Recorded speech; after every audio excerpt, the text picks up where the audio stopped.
আর generator মামুনি আমি মাল বেচছি, ওরকম আইটেম চলে আসবে আমি বুঝতে পারিনি। রাজুদা তুমি কি করে বুঝতে পারবে? আসলে জেনারেটর মামুনি অনেক কড়ক মাল, তো একদম কড়ক মাল, ওই জন্য বুঝতে পারো না হয়তো। ও নাচা শুরু করে দিয়েছে। এইভাবে মানে কিভাবে নাচা শুরু করে দিয়েছে? একটু আমাদেরকে নেচে দেখাও। কিন্তু পেয়ে গেছি রাজুদাকে। রাজুদার কাছে একটা মন থেকে কোশ্চেন আছে, তোমার দোকানে যে জেনারেটর দিদি গেছিল তারপর তোমার ফিলিংস কিরকম ছিল?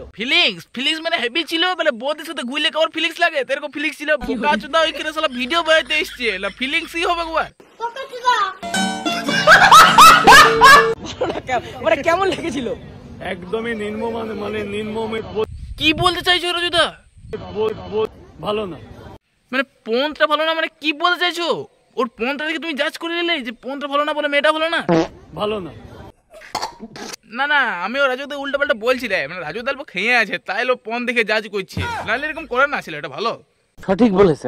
সামনে দেখো দাদা, আমি রাত জাগি, রাত 11:30 থেকে কোনো অ্যালকোহল ড্রিঙ্ক করি না। আরে না রাজুদা তুমি হার্ট হয়ে যাচ্ছ, তোমাকে ওরকম করে বলতে যায় না। আমি মানে খেয়ে নাই, মানে আমি কোল্ড ড্রিঙ্কস কথা বলছি, যে কোল্ড ড্রিঙ্কস খেয়ে আছে তাই উল্টা পাল্টা বলছে, মানে উল্টা পাল্টা বলতে পনকে জাজ করছে।